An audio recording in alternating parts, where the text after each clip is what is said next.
yeah, I thought it'd be fun. And I know that you didn't make all the plans because you're miserable all Halloween. Why do people like it? I was the same. But any excuse to have fun. So, yeah, I had a little fun evening planned out, sitting out with little blankies, lights off, tell spooky stories. Don't say that to me. I know we're not 8 years old anymore, but, shh. Let us have fun, We never see each other now, so, work and stuff in the way. Let us have this moment to have some fun, okay? But yeah, I mean, I guess I should start. And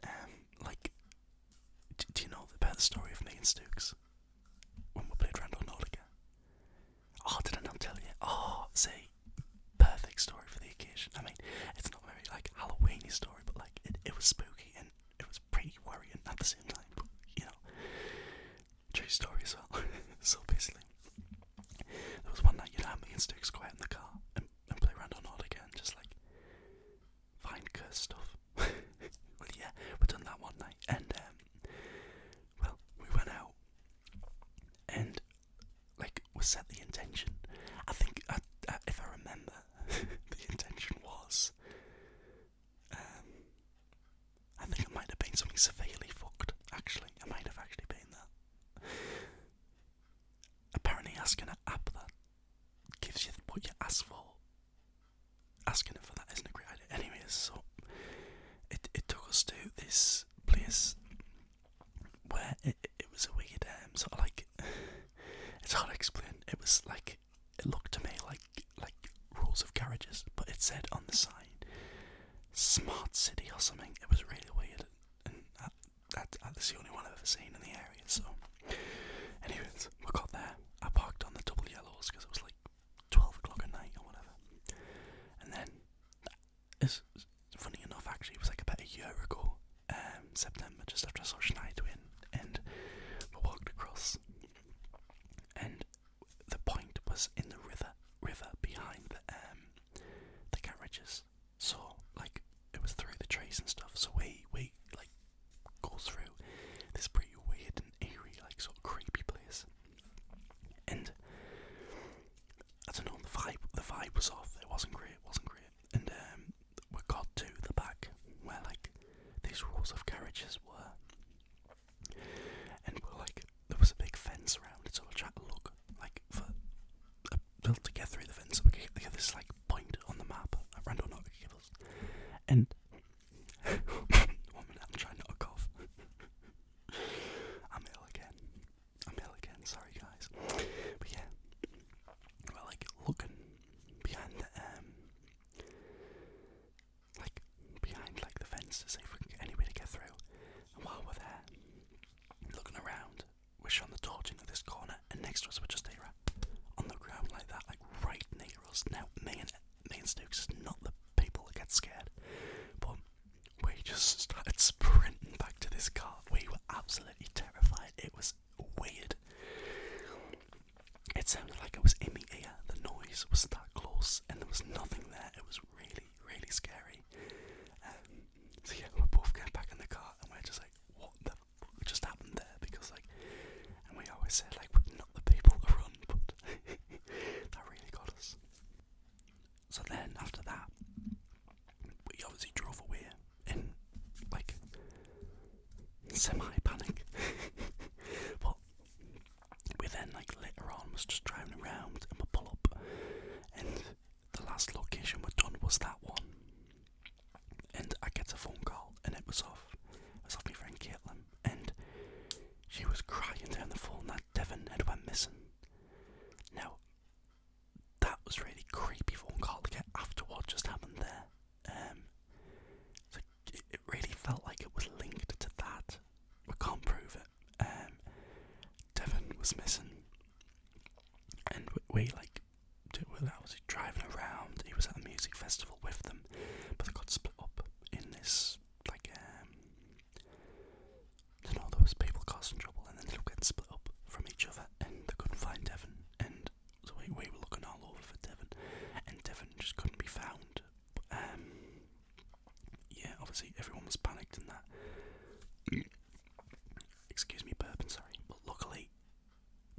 found Devon. I couldn't find him, but Devon's mum, not Devon's mum, Caitlin's mum and dad found him next to the bus stop, like quite a far bit up the road, which we'd already passed, but he wasn't there, so luckily he was found in the end anyways, and everything was alright. But after what happened with that random nugget thing, that was really eerie, really eerie, really creepy. We didn't like that at all. So yeah, but yeah, I suppose that's the first scary story. What about you? Have you got any? What do you mean you don't have any scary stories? Did they hang around with me more? There's loads of scary stories, like the time we went to the graveyard and done the spirit box. that was actually pretty mental. That, you know, did I ever tell you about that, main Kian? So, by the way, everything I tell you in this video is actually real stories. So me and my friend Kian, we went at the graveyard for some reason and decided to start doing the spirit box. Now our idea was walk around in the dark and point to graves and get her to read the name out of the grave. So like it was pretty weird because we were walking up to graves, pointing at them and being like, "Who is this?" And then I would say a name. For example, one of them, this is a real one, it said Elizabeth.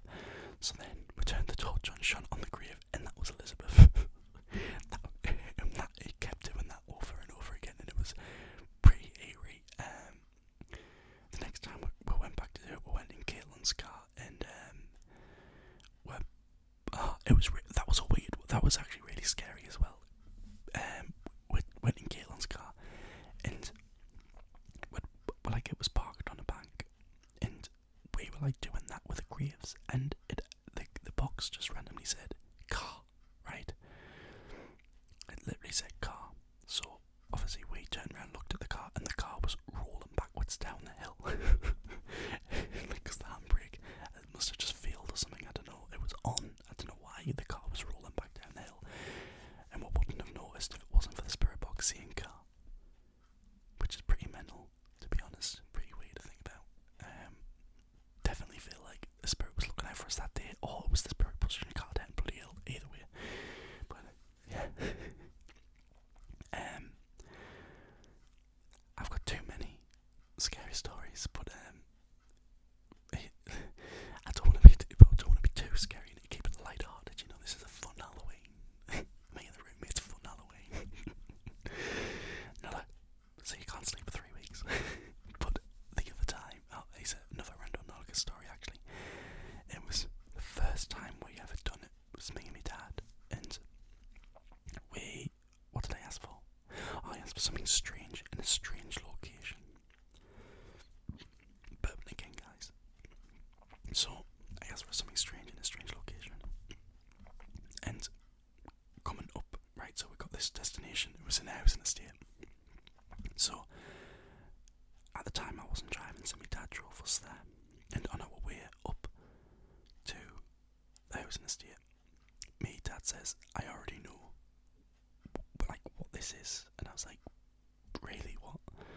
He was like, "In that house over there, like there was someone hung in that house, like they got hung in the house," and I was like, "Oh, that's really weird, that's really creepy," and the location of this, like the pin on the map, was on that exact house, and I was like, "Oh, that is really, really strange, that is creepy."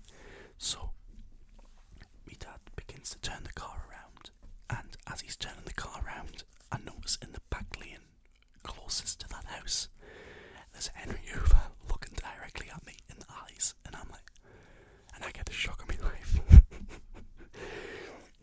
And if you're thinking why you get the shock of your life, you literally love Henry's. That's why. How weird is that? Could you have given me any more of a strange item in a strange location? That is very oddly specific to have in a back lane near that house. At the time when we do this, you know what I mean? It felt very aimed and very personal. Like it was like, "Kieran, this is for you. This like location thing."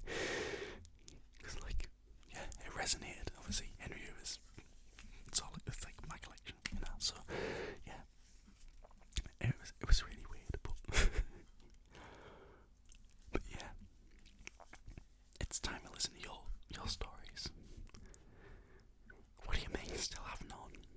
Yes, you do. Stop lying.